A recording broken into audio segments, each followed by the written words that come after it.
ഇന്നലെ കട പോയപ്പോൾ ഒരു അങ്കിളെ മീറ്റ് ചെയ്തു. ഒത്തിരി ക്വസ്റ്റ്യൻസ് ഇങ്ങോട്ട് ചോദിച്ചു. FBI ഇത്ര പോലെ ചോദിക്കത്തില്ല. കണ്ടാൽ ഇക്ക പോലെ തന്നെ ഇരിക്കും. എന്നോട് ഞമ്മക്ക് എന്തുകൊണ്ട് ചോദിക്കാനാണ്ടാ?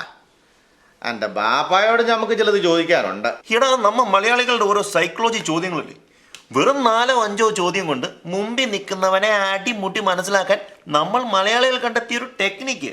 അതെ, ജാതി മത ഭേദമന്യേ ചില സ്റ്റാൻഡേർഡ് ചോദ്യങ്ങൾ നമുക്കുണ്ട്. പ്രവാസികൾക്ക് മാത്രമല്ല, നാട്ടിൽ ചെന്നാലും ഇത് തന്നെ സ്വഭാവം. നാട്ടിൽ ചെന്നാ നമ്മളോട് 2 ചോദ്യം ചോദിക്കും.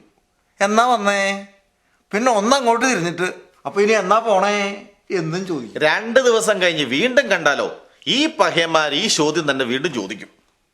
അടുത്ത പ്രാവശ്യം നാട്ടിൽ പോകുമ്പോൾ വേണം വരുന്ന തീയതിയും പോണ തീയതിയും എഴുതി വീടിന്റെ മുമ്പിൽ അങ്ങ് കെട്ടി തൂക്കിയിടാൻ പോവുക.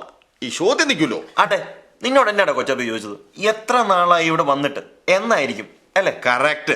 ഞാൻ പറഞ്ഞു 25 years വന്നിട്ട്. 7-8 വർഷമായെന്ന് പറഞ്ഞാ സിറ്റിസണോ ഗ്രീൻ കാർഡോ ആയിരിക്കും. 2-3 വർഷമായുള്ളെന്ന് പറഞ്ഞാ ഏതെങ്കിലും അപ്പാർട്ട്മെന്റിൽ വാടകയ്ക്ക് താമസിക്കുന്ന അയ്യോപാവം പാർട്ടിയാണെന്ന് വിചാരിക്കും. രണ്ടാമത്തെ ചോദ്യം വളരെ ചെറുതാണേ. 2 വാക്കേ ഉള്ളൂ.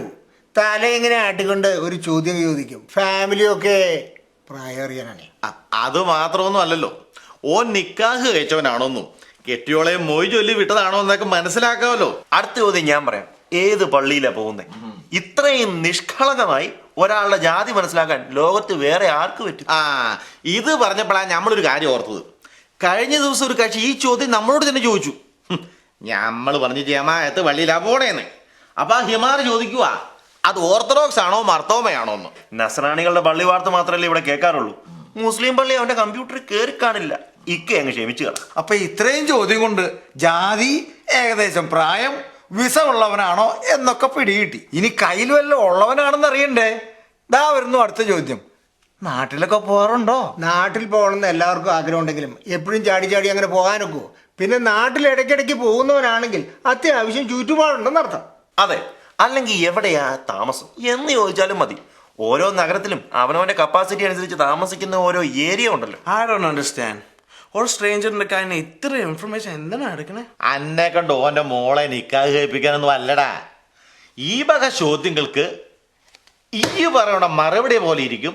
എന്നോട് കൂടുതൽ വർത്താനം പറയണോ വേണ്ടായോ എന്ന് ഓന് തീരുമാനിക്കാൻ. അത്ര തന്നെ.